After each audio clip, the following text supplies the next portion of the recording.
No is not a complete sentence. I said it, and I'll say it again. No is not a complete sentence. I want you to picture this. Your boss comes walking into your room, your office, and says, I need this project done by the end of the day. And you put your hands on your hips, shake your head defiantly, and go, no. How do you think that's going to work out for you? Saying no is healthy. Saying no is setting a boundary, and that's good.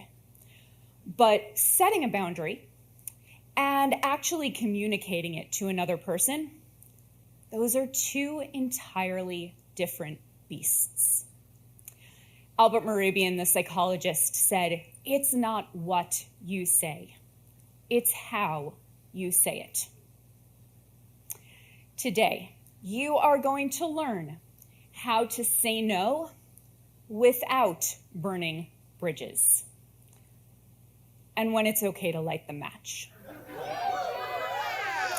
But before we get into that, let's talk about why maybe you've been afraid to set boundaries in the past, why you've been hesitant to set boundaries, to say no. A lot of the times, we're afraid of the outcome, right? We think if we stand up for ourselves, if we speak up, we could lose a friend, a family member, our job. But most of the time, those fears are completely unfounded. 6 years ago, I was running late for a date. I had 20 minutes to get home, pick up my dog, get her to my parents' house, and make it to the restaurant for lunch. Now, normally I would pull right into the garage. But since I was running late, I stopped the car in the driveway, threw it into park, threw my door open, and went to step out. But I noticed there was like a discoloration in the gravel. It caught my eye, and I stopped for a second to figure out what it was, make sense of it.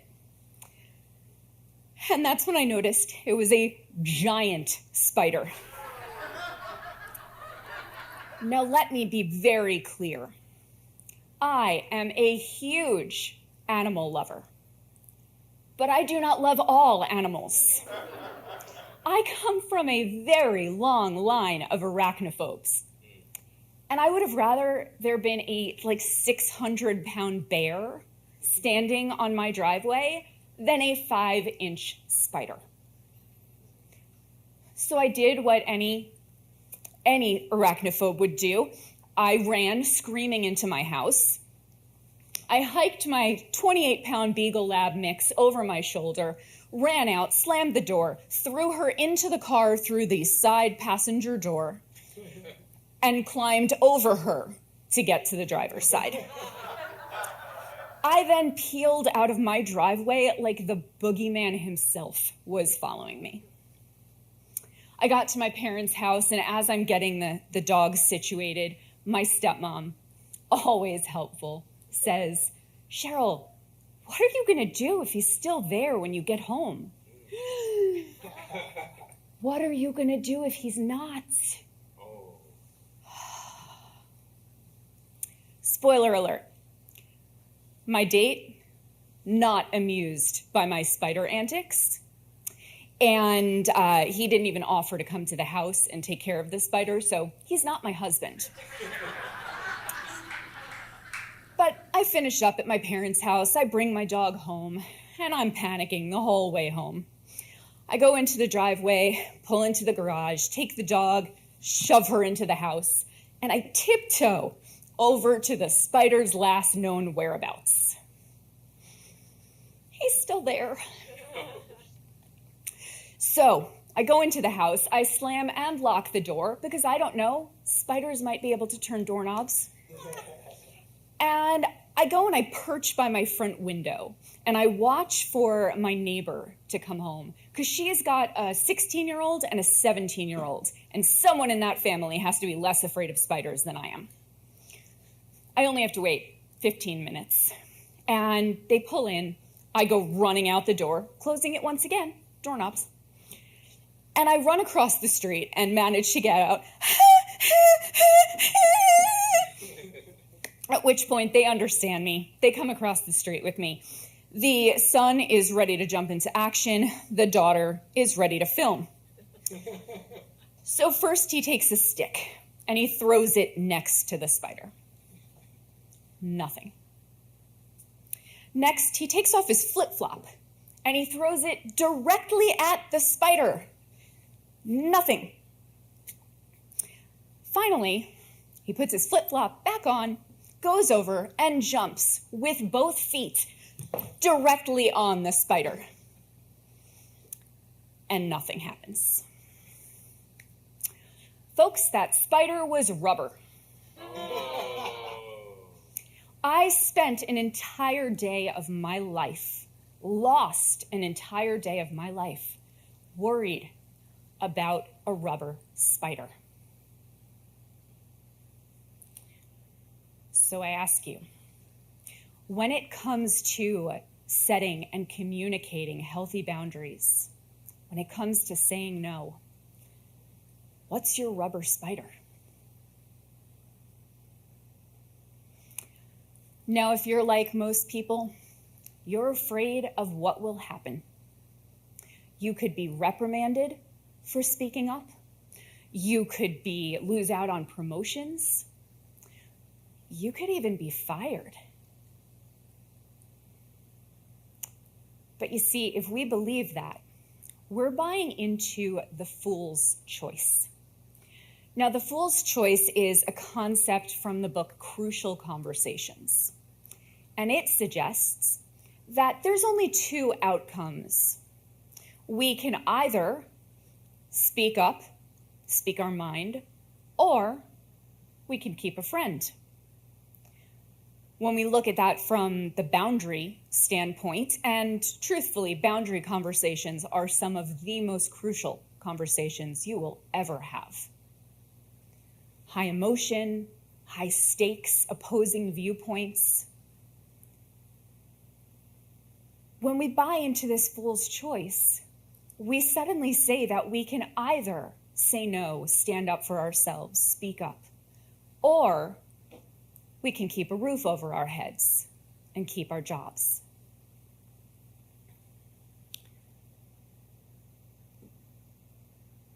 That's the fool's choice. And when we buy into that, of course, we are terrified of setting boundaries. But I don't know about you. I'm no fool. We have another choice to make. Now, before I get too far, you might be thinking, I don't really need to set boundaries. It's okay, it doesn't bother me. I just let things roll off my back. It's fine. I'll just keep my mouth shut. If you're thinking that right now, please take my next sentiment to heart. It's not fine. You do care. And while you may think you're keeping your mouth shut, I promise you, your true feelings are finding a way to make it out. You see, there is this phenomenon called emotional leakage. Disgusting, I'm aware. But emotional leakage states that when we are super controlled, we have got it locked in tight, our emotions are still finding a way to get out. It's through eye rolls, sarcastic comments, or facial expressions. And I don't know if you folks in the back can see me, but I have a very expressive face. One of my friends compares me to David Rose from Schitt's Creek.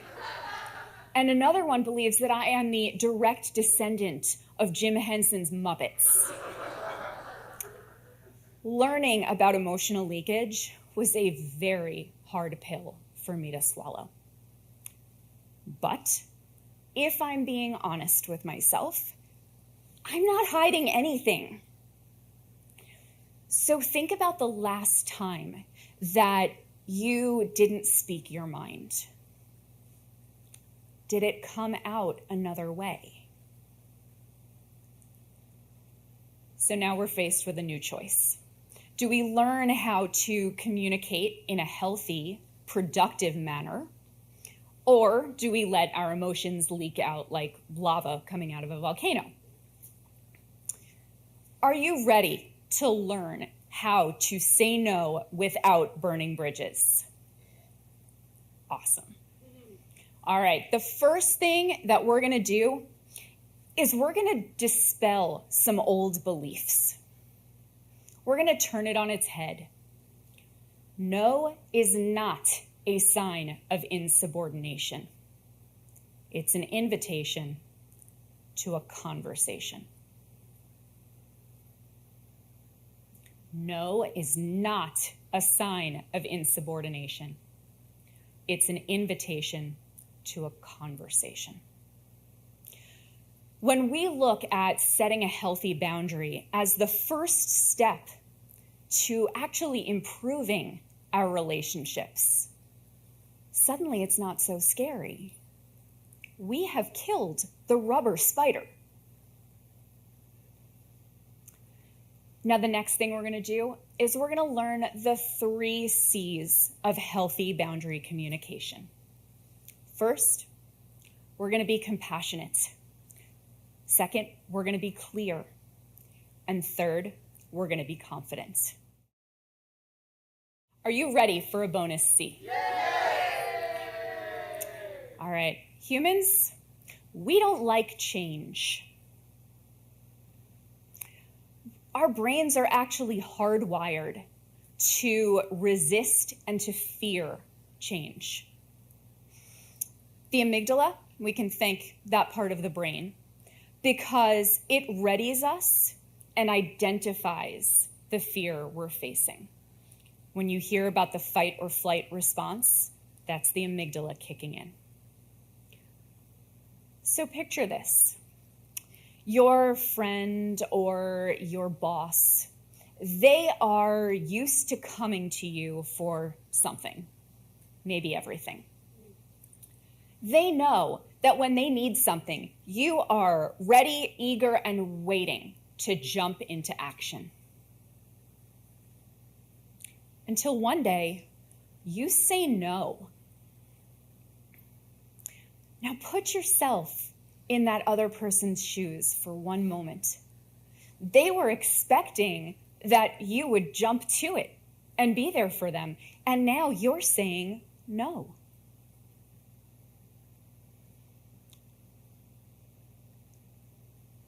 Imagine they're not going to like that very much. Now, there are going to be some people in your life who embrace your boundaries immediately. They are going to be proud of you. They are going to be excited for you, and they'll find another way to get their needs met. Side note, keep these people close to you. They have healthy boundaries themselves, and you want to surround yourself with them. You'll have some of these people, but they won't be most of the people in your life. In fact, when you start setting healthy boundaries, most of the people in your circle are not going to be pleased. It's our nature. They're going to try to push back. They're going to try to manipulate you into saying yes. They are going to say things like, "You've always done this. What's the problem?" And this is where our bonus C comes in. You need to be consistent. Now, consistency doesn't mean screaming in someone's face the first time that they forget your boundary. Okay? It means communicating with increasing levels of firmness. and to learn about being consistent, we're actually going to look at animals. We're going to look at dogs because they actually communicate really, really well. So, just so you know, I want to pet all the dogs.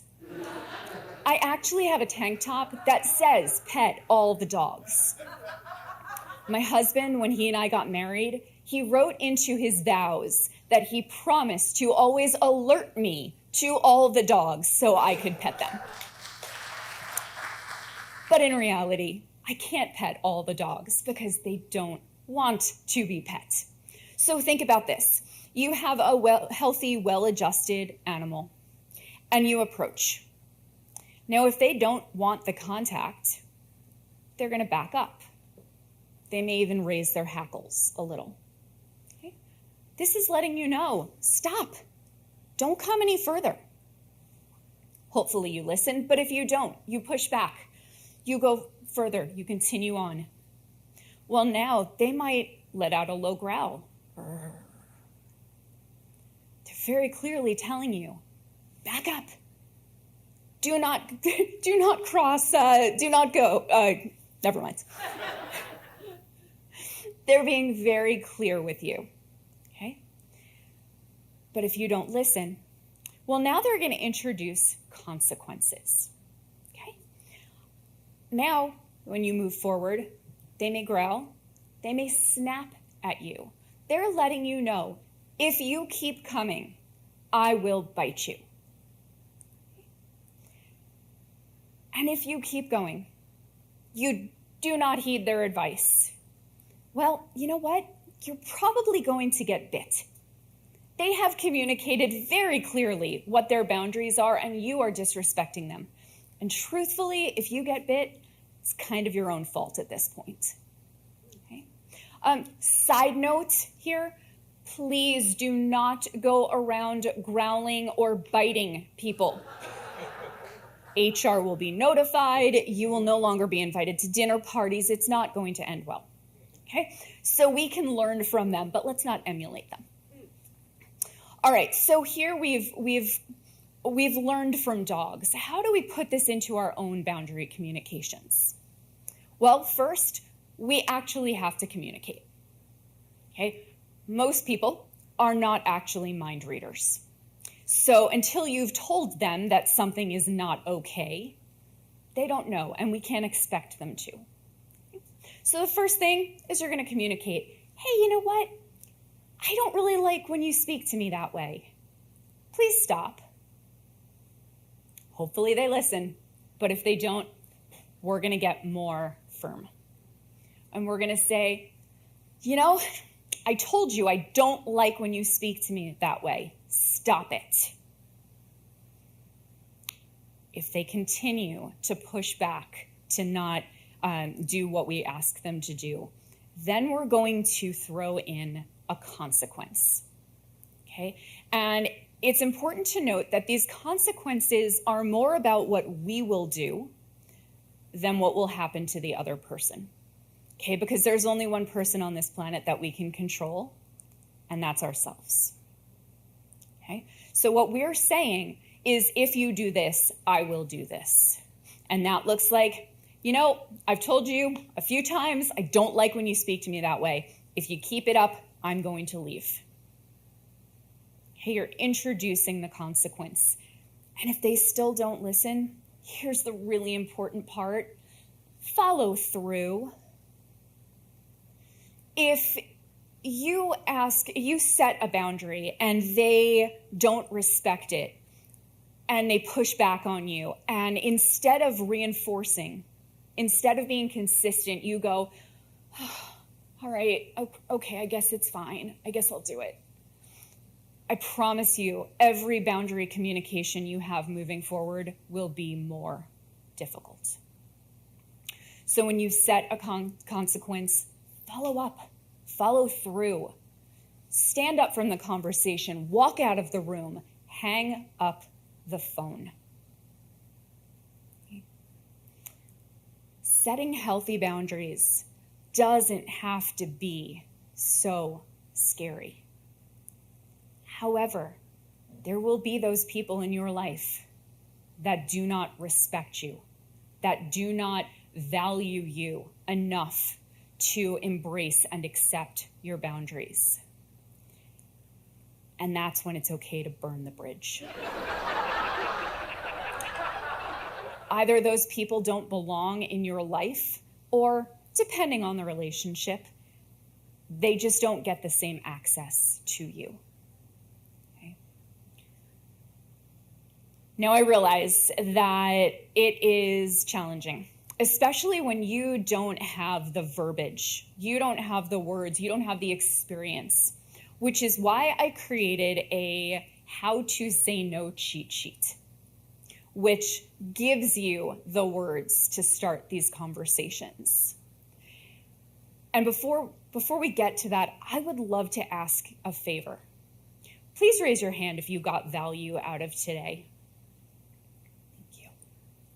Okay, in a moment behind me, you will see a slide. And if you can please scan that QR code, type in how to when it asks for a code, and answer a very simple set of questions. It'll take you about 60 seconds.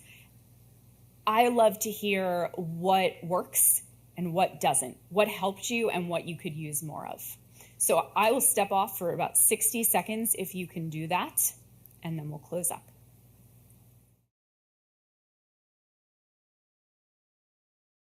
Thank you so much for that. I want to leave you with this thought.